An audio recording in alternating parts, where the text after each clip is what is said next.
하나님 말씀 함께 보겠습니다. 누가복음 14장 25절에서 35절 말씀 함께 보시겠습니다. 누가복음 14장입니다. 25절부터 35절까지 한 절씩 교독하도록 하겠습니다. 수많은 무리가 함께 갈새 예수께서 돌이키사 이르시되 무릇 내게 오는 자가 자기 부모와 처자와 형제와 자매와 더욱이 자기의 목숨까지 미워하지 않으면 능히 내가 내 제자가 되지 못하고 누구든지 자기 십자가를 지고 나를 따르지 않는 자도 능히 내 제자가 되지 못하리라.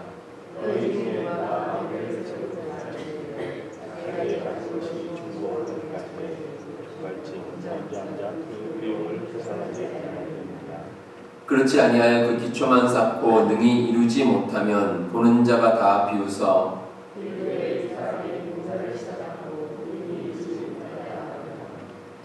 또 어떤 임금이 다른 임금과 싸우러 갈 때에 먼저 앉아 1만 명으로서 저 2만 명을 거느리고 오는 자를 대적할 수 있을까 헤아리지 아니하겠느냐.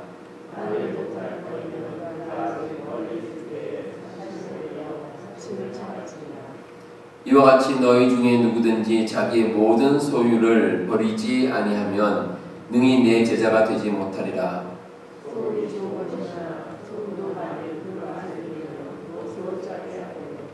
35절 함께 보겠습니다. 땅에도 걸음에도 쓸데없어 내 버림이니라. 들을 귀가 있는 자는 들을지어다 하시니라. 아멘. 우리가 살면서 추천서가 필요할 때가 있습니다. 학생들이 이제 상급 학교 진학할 때도 추천서가 필요하고 또 졸업 후에 취업을 할 때도 추천서가 필요합니다. 저도 추천서를 여러 번 받기도 했고 또 제가 추천서를 누구에게 써주기도 했습니다. 한국에서도 추천서가 중요하지만 미국은 더 중요합니다. 미국이 보통 이제 실력 사회라 그래서 뭐 개인의 실력에만 초점을 둘 것 같지만 의외로 누구에게 어떤 추천서를 받느냐가 상당히 중요합니다. 그 증거로 이제 한국에서는 이 추천서 누구에게 써줄 때 아주 간단하게 씁니다. 누가 이런 장점을 가지고 있으니 추천합니다. 이 정도로 쓰는데 미국은 다르더라고요. 추천서를 이제 받고 또 써주면서 느낀 것이 정말 자기가 잘 아는 사람에게만 쓸 수 있습니다. 그 정도로 어떤 분들은 몇 장을 써줍니다. 몇 장을 아주 길게 그 사람에 대해서 아주 자세하게 추천서 써주는 것을 제가 본 적이 있습니다. 우리가 누군가에게 추천서를 받는다는 것은 이 추천하는 사람의 권위에 의지하는 겁니다. 그러니까 선발하는 그 대상에 대해서 추천자가 나는 그 사람에 대해서 이러이러한 것을 알고 있고 그 사람을 보증한다. 이런 의미로 추천서를 써줍니다. 사도 바울은 사도행전 22장에서 자기를 소개하는 가운데 가말리엘의 문화에서 우리 조상들의 율법에 엄한 교훈을 받았다. 이렇게 이야기하고 있습니다. 여기서 이 가말리엘이라는 사람은 유대인들 사이에서 존경받는 랍비입니다. 그래서 이 가말리엘의 문화생이다 그러면 누구나 인정을 해줍니다. 거기서 교육을 받았다. 그 사람의 제자다. 그러면 대단하구나 라고 인정을 해줍니다. 고대 사회는 이 스승에게서 직접 이렇게 교육받는 것이 일반적인 교육의 모습이었습니다. 그래서 누구에게 교육을 받느냐, 누구의 제자가 되느냐 아주 중요한 일입니다. 뭐 오늘날도 그런 부분이 있죠. 예를 들어서 예체능 같은 경우에는 특히 중요합니다. 예를 들어서 성악을 공부하는데 뭐 지금은 돌아가셨지만 루치아노 파바로티 같은 사람이나 아니면 조수미 씨 같은 이런 분들에게 교육을 받았다. 이분의 제자다. 그러면 뭐 많은 사람들이 인정을 해줄 겁니다. 근데 그리스도인으로서 우리가 예수님의 제자가 된다는 것은 이 세상에서 말하는 제자와는 조금 의미가 다릅니다. 단순히 대단한 스승에 대해서 좀 알고 있거나 아니면 그 스승에서 배웠다는 것으로 그치지 않습니다. 예수님의 가르침을 온전히 따르고 또 삶과 행동에 있어서 기본 원리로 삼는 것이 예수님의 제자입니다. 더 나아가서 그 길을 가는 동안 겪는 어려움이 있습니다. 그 어려움도 감수하고 나가겠습니다. 라고 이야기했을 때 그 사람이 진짜 예수님의 제자가 될 수 있습니다. 자, 오늘 말씀에서 예수님께서는 이 제자의 의미가 무엇인지에 대해서 말씀을 주십니다. 오늘 말씀은 시작하는 25절에서 수많은 무리다 라고 기록이 나옵니다. 수많은 무리가 예수님을 따랐습니다. 아마 예수님의 인기가 상당히 좋았던 것 같습니다. 자, 그러면 이렇게 많은 무리, 정말 엄청난 무리들이 왜 예수님을 따라갔을까? 그 사람들에게 이익이 되기 때문입니다. 병이 있는 사람은 병 고침을 받기 원했습니다. 또 정치적인 목적을 가진 사람은 이 예수님이 혹시 유대인의 왕이 되면 내가 한번 한 자리 해볼까 라는 생각으로 또 예수님을 따랐습니다. 또 어떤 사람은 예수님께서 베푸시는 그 이적을 한번 내가 체험해봐야지, 뭐 그런 사람도 있었을 것이고, 또 아니면 이도저도 아니면 그냥 구경거리, 신기한 구경거리가 있으니까 한번 따라가 보자, 뭐 이런 생각으로 예수님을 따르는 사람들이 있었을 겁니다. 그러니까 이런저런 사람들이 모여서 아주 큰 무리가 됐습니다. 일전에 그 미식축구 결승전인 그 슈퍼볼이 있었습니다. 라스베가스에서 있었는데 티켓 가격이 상당히 비싸더라고요. 그래서 뭐 가장 싼 것이 수천 불입니다. 보통 이제 만 불이 다 넘습니다. 이제 그 정도 가격인데 그럼에도 그 비싼 티켓을 구입해서 직접 관람하는 사람들이 있습니다. 아주 뭐 매니아들이라고 볼 수 있습니다. 이렇게 경기장에 직접 가지 않더라도 텔레비전을 시청하면서 열심히 응원하는 사람도 있습니다. 나름대로 관심이 많은 사람입니다. 근데 그 외에도 남들이 보니까 그냥 따라서 보는 사람들도 개중에 있습니다. 그러니까 그냥 함께 하려는 마음인데, 어쨌든 뭐 어떤 이유든지 이런 사람들이 다 모여서 미국에서 한 1억 명 넘게 많은 사람들이 슈퍼볼을 본다고 합니다. 예수님을 따르는 우리도 마찬가지입니다. 뭐 각자 이유가 다르죠. 여러 가지 이유가 있지만 뭐 이런저런 이유를 가진 사람들이 다 모이다 보니까 글자 그대로 수많은 무리가 됐습니다. 자, 그런데 예수님께서 그렇게 많이 모이던 사람들을 보시면서 한 가지 결단을 하셨습니다.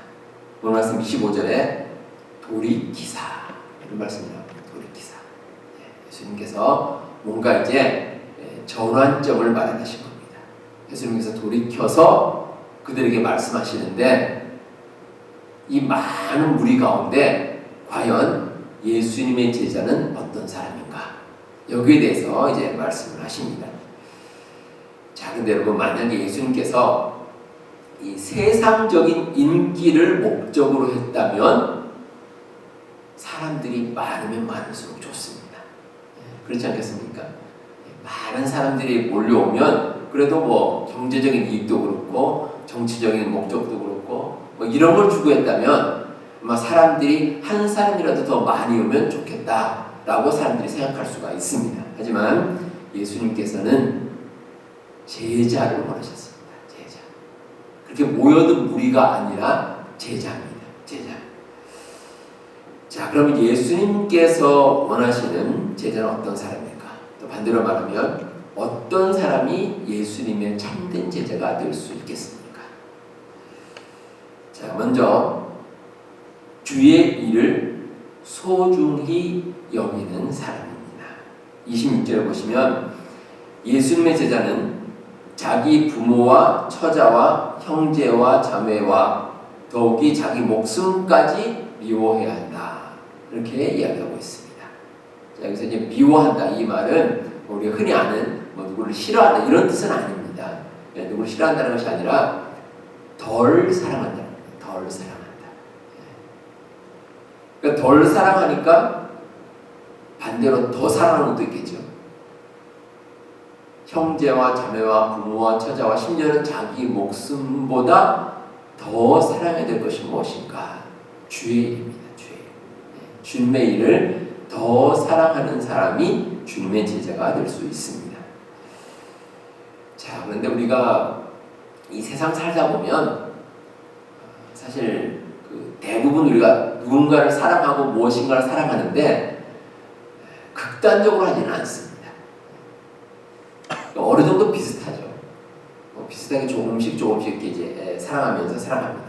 뭐 예를 들어서 내가 어떤 음식을 참 좋아한다고 해서 1년 내내 그 음식만 먹지는 않습니다.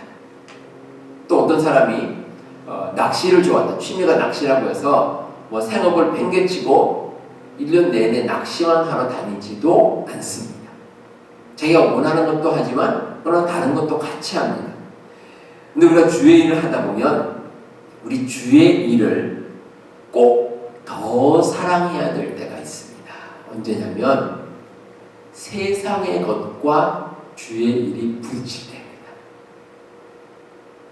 내가 세상의 것을 취할 수도 있고 또 주님의 일을 할 수도 있습니다. 자, 그런데 그 두 가지를 같이 할 수도 있죠.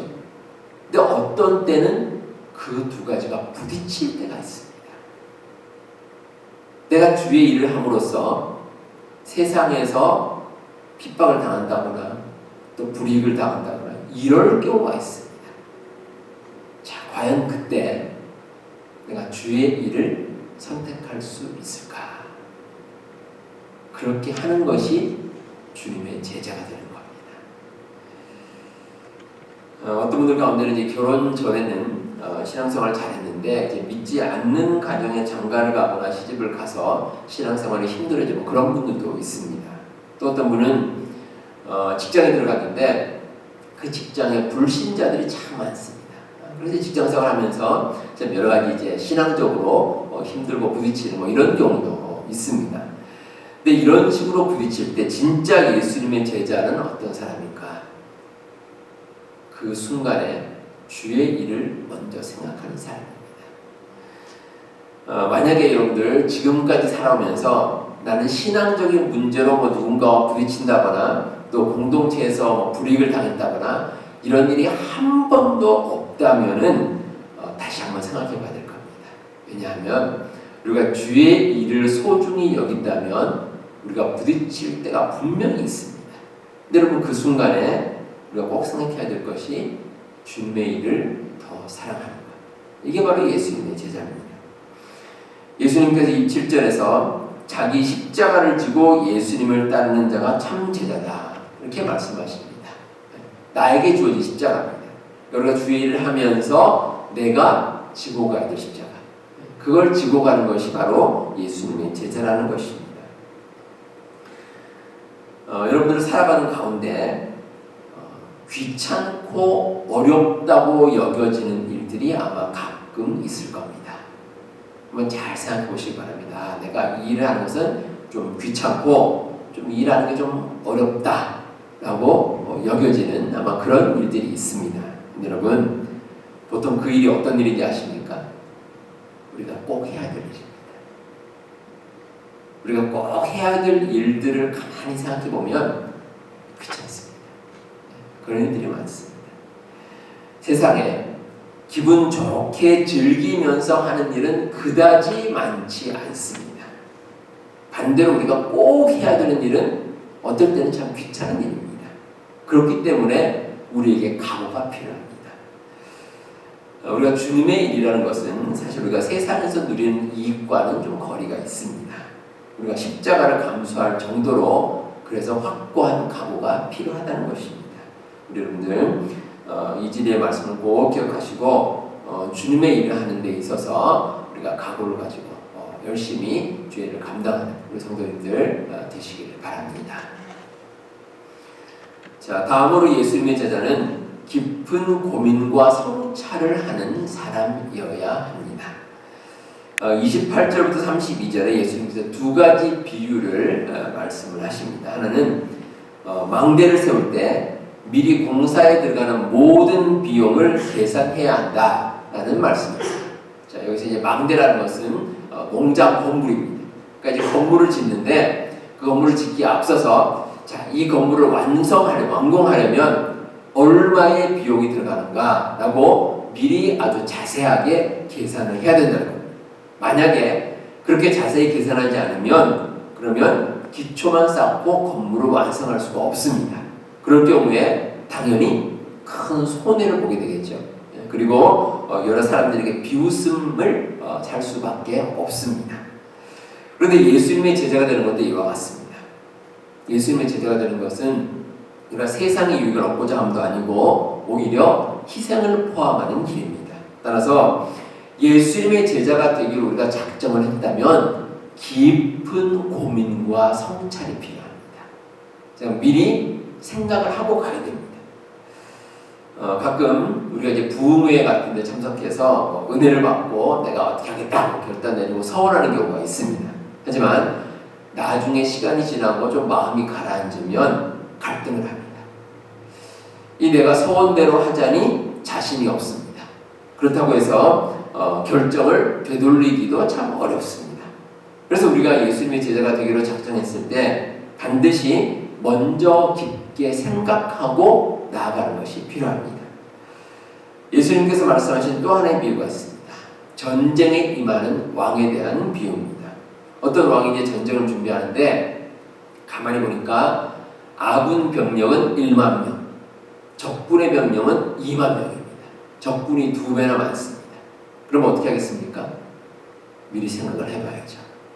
미리 계산을 해서 내가 가진 병력이 숫자가 적은데 그럼에도 내가 이길 수 있는 능력이나 이길 수 있는 방법이 있을까? 미리 생각을 하고 준비를 해야지 그렇지 않고 무턱대고 나갔다가는 전쟁에서 패할 수밖에 없습니다. 잘못하면 그 나라가 멸망을 당할 수도 있습니다. 그래서 우리가 예수님의 제자가 되는 것이 마치 전쟁터에 나가는 것과 같다는 겁니다. 그러니까 우리가 영적인 생명을 거는 일이기 때문에 정말 예수님의 제자, 예수님을 따라서 우리가 살기로 작정했다면 정말 각오를 가지고 나가야 되고 또 한편으로는 미리 생각하고 준비하고 깊은 성찰을 한 후에 예수님을 따라가는 것이 필요하다는 것입니다. 어떤 목사님이 쓰신 거룩한 전략으로 맞서십시오 라는 제목의 글에서 제가 흥미로운 이야기를 하나 읽었습니다. 여러분들 마시는 술 가운데 한국에 소주가 있습니다. 소주가 있는데 이 소주 한 병이 그 소주잔으로 따르면 몇 잔이 나오는지 아십니까? 예. 예, 잘 모르시나요? 사람마다 좀 다르겠지만 가득 부으면 대략 7잔 정도 나온다고 합니다. 예, 7잔 정도. 그런데 7잔이 참 묘한 숫자입니다. 2사람이 마시면 1잔이 부족합니다. 또 3사람이 마시면 반대로 1잔이 남습니다. 그리고 4사람이 마시면 또 1잔이 모자랍니다. 이런 식으로 또 한 병을 더 시키게끔 소주병을 들어가는 이제 그 양을 책정을 했다는 겁니다. 근데 이 목사님의 말씀이 이렇게 세상에서도 고도의 전략을 가지고 일을 진행하는데 하물며 우리가 그리스도인으로 살기 위해서는 이보다 더 철저한 전략이 필요하다. 이렇게 글에서 말씀을 남기셨습니다. 이 예수님의 제자가 되는 것은 생각 없이 그냥 되는 것이 아닙니다. 우리가 한순간 마음에 드는 생각으로 쉽게 내리는 결정이 아닙니다. 우리가 정말 성경에 주신 말씀대로 내가 예수님을 온전히 믿고 예수님 한번 따라가고 예수님 뜻에 따라 한번 살아봐야 되겠다라고 결정을 내린다면 정말 심사숙고하고 과연 예수님께서 나에게 원하시는 것이 무엇인가 깊이 생각하고 나가야 된다는 겁니다. 그래야 온전히 예수님을 따라 사는 예수님의 제자가 될 수 있습니다. 자, 세 번째로 예수님의 제자는 자기를 버리고 내려놓는 마음이 필요합니다. 33절에 보시면 예수님께서 제자가 되려면 모든 소유를 버려야 한다. 이렇게 말씀을 하십니다. 자, 가진 것의 일부분이 아닙니다. 일부분이 아니라 모든 소유입니다. 여기서 모든 소유라는 것은 내가 생각하기에 가장 가치 있다고 보는 것. 그게 모든 소유입니다. 여러분 지금 머릿속에 떠오르는 게 있으시겠죠? 내가 생각하기에 내가 가진 것 가운데 가장 그래도 가치 있다고 생각하는 것. 그것조차 버릴 수 있을 때 우리가 주님을 온전히 따라갈 수 있습니다. 성경에 보시면 아브라함은 자기 귀한 아들인 이삭을 기꺼이 하나님께 바칠 결심을 했습니다. 그래서 믿음의 조상으로 인정을 받았습니다. 하지만 누가복음 18장에 나오는 부자 관리는 예수님께서 모든 재물을 가난한 사람들에게 나눠주라 했을 때 거절하는 마음을 품었습니다. 그러면 제자가 될 수가 없습니다. 고린도전서 15장 31절에 바울은 나는 날마다 죽노라 라고 고백을 합니다. 그러니까 하루하루 죽는 거죠. 내가 살아가면서 내 마음 가운데 어떤 갈등이 있고 어려움이 있을 때 우리 예수님께서 원하시는 것은 과연 무엇일까? 그 생각을 하면서 우리가 하루하루 나 자신을 버리고 내려놓고 우리 주님의 뜻에 따라서 살아가는 것이 우리의 진정한 삶이라는 겁니다. 창세기에 보시면 이 소돔성이 멸망할 때 이 롯의 아내가 뒤를 돌아봐서 소금기둥이 됐습니다. 근데 여기에 대해서 미리 하나님께서 경고의 말씀을 주셨습니다. 소돔성을 떠날 때 절대 뒤를 돌아보지 말라라고 말씀을 주셨습니다. 그 말씀을 뭐 롯의 아내만 들은 것이 아니라 욥의 아내만 들은 것이 아니라 롯이죠. 네, 롯의 아내만 들은 것이 아니라 롯도 들었고 또 롯의 그 자녀들도 두 딸도 다 들었습니다. 그런데 그 롯의 아내만 뒤를 돌아봤습니다. 그 이유가 뭐겠습니까? 분명히 소돔성에 남겨둔 게 있다는 겁니다. 미련을 가질만한 것. 그래서 롯의 아내가 다시 한번 뒤를 돌아보는 그런 일을 저지르고 말았습니다. 우리가 살아가는 가운데 예수님의 제자는 모든 것을 내려놓는 마음, 이런 마음이 반드시 필요합니다. 그리고 일단 예수님의 제자가 되기로 했다면 참된 제자가 되는 것입니다. 그래서 마지막으로 소금을 비유로 말씀하십니다. 소금이 짜지 않으면 버리워지게 된다는 겁니다. 근데 우리가 좀 생각해 봐야 될 것이, 아니 소금이 다 맛을 보면 짠데 어떻게 소금이 짜지 않을 수 있을까? 이유가 있습니다. 이 이스라엘 사람들이 소금을 얻는 방법이 이스라엘에 가면 사해라는 아주 그 소금기가 가득한 그런 이제 호수가 있는데 거기서 물을 떠다가 이제 증발을 시키고 소금을 얻습니다. 근데 소금을 얻다 보면 진짜 소금도 있지만 같이 딸려 올라오는 그런 이제 부스러기도 있습니다. 근데 그 부스러기에 이제 소금기가 묻어 있죠. 근데 얼핏 보면 소금하고 똑같이 생겼는데 나중에 다 말리고 나면 그건 그냥 부스러기입니다. 소금이 아니죠. 그래서 그거 이제 버릴 수밖에 없습니다. 아무 쓸모가 없습니다. 예수님의 제자가 되려면 겉보기에만 제자가 아니라 실제 삶이 예수님의 제자가 되어야 한다는 겁니다. 그래야 예수님을 온전히 따라갈 수 있습니다. 카일 아이들만 목사님이 쓰신 팬인가 제자인가 라는 제목의 책이 있습니다. 영어 제목이 Not a Fan입니다. 단순히 팬이 되면 안 된다는 뜻이죠. 이 팬이라는 것은 자기가 열광하는 누군가를 쫓아다닙니다. 뭐 그저 취미입니다. 내가 남는 시간에 쫓아다닐 뿐입니다. 하지만 제자는 다릅니다. 제자는 예수님께 우리의 모든 인생을 맡기는 것이 예수님의 제자입니다. 그래서 이 책에 보시면 제자가 되기를 꺼려하는 사람의 마음에 대해서 이런 내용이 기록되어 있습니다. 제가 잠시 읽어드리겠습니다. 저는 예수님은 믿습니다. 사실 예수님의 열렬한 팬입니다. 하지만 예수님을 따르라는 소리는 하지 마십시오. 주일마다 교회에 가는 건 괜찮습니다. 식사 기도도 열심히 할 마음이 있습니다. 또 자동차 범퍼에 예수님을 상징하는 물고기 스티커를 붙이라고 하시면 당장 사서 붙이겠습니다. 하지만 예수님 때문에 제 삶이 방해를 받고 싶지는 않습니다.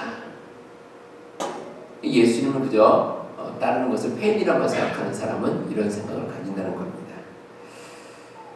우리 성도 여러분, 우리가 참된 제자가 된다는 것은 참 힘든 일입니다. 근데 진짜 제자가 되면 우리가 누릴 축복이 있습니다. 우리가 비록 어려움도 있지만 궁극적인 행복과 또 영원한 생명과 평안을 얻을 수가 있습니다. 예수님의 참된 제자가 되어보지 않은 사람은 모릅니다. 하지만 정말 예수님 믿고 따라가기로 작정하고 그 길을 가다 보면 우리가 세상에서는 알지 못하는 놀라운 축복을 체험할 수가 있습니다. 정말 하나님 주시는 정말 귀한 축복입니다. 그 축복을 맛보면 이 세상에서 평안을 누릴 수 있고 참된 기쁨을 가지고 살아갈 수 있습니다. 우리 주님께서 분명히 약속해 주셨습니다. 세상에 주지 못하는 그 평안과 기쁨, 그 행복, 그 축복을 우리가 예수님의 제자가 됨으로써 누릴 수 있다는 것입니다. 우리 여러분들 이 말씀을 꼭 기억하시고 예수님의 참된 제자가 되어서 귀하게 쓰임을 받고 또 참된 축복을 누리며 사시는 우리 성도님들 다 되시기를 바랍니다. 기도하겠습니다.